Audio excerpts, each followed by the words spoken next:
আগামী 19শে ফেব্রুয়ারি রাম ঠাকুর সংঘের 59তম প্রতিষ্ঠা দিবস। এ উপলক্ষে বিভিন্ন কর্মসূচি গ্রহণ করেছে রাম ঠাকুর সংঘ কর্তৃপক্ষ।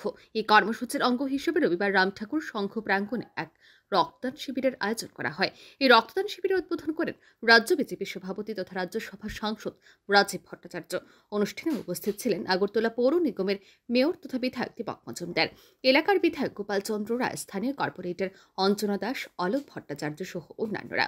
এদিন রক্তদান শিবিরের উদ্বোধন করে বক্তব্য রাখতে গিয়ে রাম ঠাকুর সংঘের প্রতিষ্ঠা দিবস উদযাপন উপলক্ষে গৃহীত বিভিন্ন কর্মসূচির প্রশংসা করেন সাংসদ রাজীব ভট্টাচার্য। তিনি বলেন, বর্তমান সময়ে ক্লাবগুলির মধ্যে সমাজসেবামূলক কাজের প্রতিযোগিতা চলছে। কিভাবে আরও বেশি করে দুস্থ মানুষদের পাশে দাঁড়ানো যাবে, অন্তিম ব্যক্তিদের কাছে পৌঁছানো যাবে এবং রক্তদানের মতো মহৎ কাজে এগিয়ে আসা ইত্যাদি কর্মসূচির ভিত্তিতে চলছে এই প্রতিযোগিতা। সাংসদ বলেন, রাজ্যের মুখ্যমন্ত্রীর একটাই লক্ষ্য এই রাজ্যকে নেশামুক্ত রাজ্য হিসেবে গড়ে তোলা।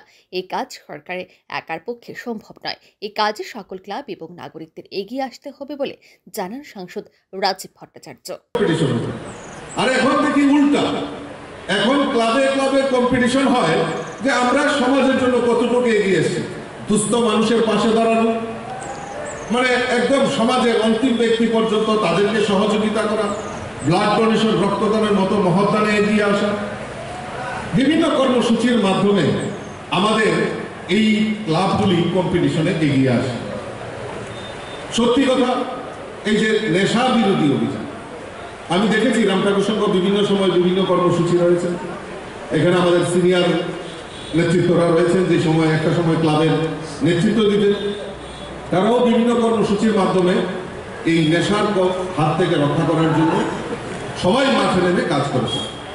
আমাদের সরকার অনেস্টলি, আমাদের সরকার ও আমাদের রাজ্যের মাননীয় মুখ্যমন্ত্রীর একটাই স্লোগান, সেটা হলো নেশা মুক্ত ত্রিপুরা।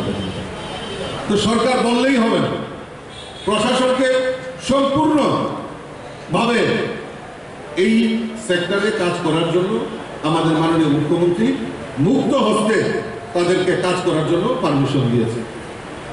কিন্তু আমরা যারা সমাজে রয়েছে, আমাদের নৈতিক দায়িত্ব আমরা এগিয়ে আসতে হবে, সরকারকে সহযোগিতা করতে হবে।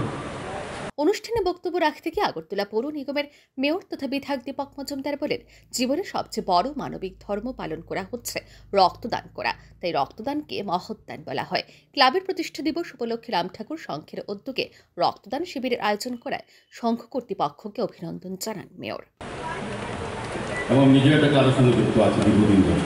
ক্লাবের কি ভূমিকা থাকা উচিত, ক্লাবের কি করণীয় এলাকার লোকের জন্য বা সমাজের জন্য, বা সামাজিক দায়িত্ব হিসেবে সমাজের পক্ষ হিসেবে কী কী করা উচিত, এটা রাম ঠাকুর সংঘ আমি বলবো 100% করছে।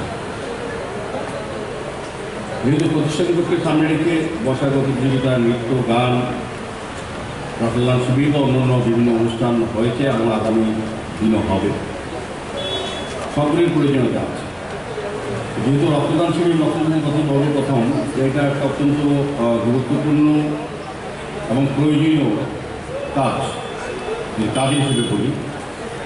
আর সামাজিক দায়িত্ব বা সামাজিক কর্তব্য বলবো, এটা সর্বাধিক গ্রহণযোগ্য কর্ম বলবো। আর ধর্ম দিকে বলে যদি সবচেয়ে বড় মানবিক ধর্ম পালন করা হচ্ছে রক্তদানের মাধ্যমে, এই কারণে আমরা রক্তদানকে মহৎদান করি। অনুষ্ঠানে বক্তব্য রাখেন নয়াবনমালীপুর বিধানসভা কেন্দ্রের বিধায়ক গোপাল চন্দ্র রায়। তিনি বলেন, নেশার বিরুদ্ধে সকলকে এগিয়ে আসা উচিত। ক্লাবের 59তম প্রতিষ্ঠা দিবস উদযাপন উপলক্ষে সকল ক্লাব সদস্য এবং এলাকাবাসীদের অভিনন্দন জানান বিধায়ক গোপাল চন্দ্র রায়। এদিন রাম ঠাকুর সংঘের উদ্যোগে এই রক্তদান শিবির এলাকাবাসী এবং ক্লাব সদস্যদের ব্যাপক সাড়া পরিলক্ষিত হয়।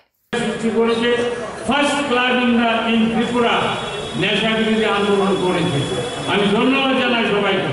আমি গর্বিত এই যে মেম্বার অফ দ্য রাম ঠাকুর সংঘ। কিন্তু একটি কথা বলবো, এখানে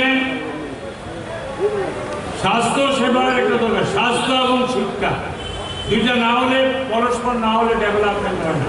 প্রথম স্বাস্থ্য, শিক্ষা, দেন খাদ্য, অন্ন, বস্ত্র, বাসস্থান, এগুলি দরকার। কিন্তু স্বাস্থ্যের ব্যাপারে এখনো কিন্তু ইট ইজ অ্যাডমিটেড যে রক্তের একটা স্বল্পতা, রক্তদানের উপরে কোনো দান হয় না। Bureau report, RE news.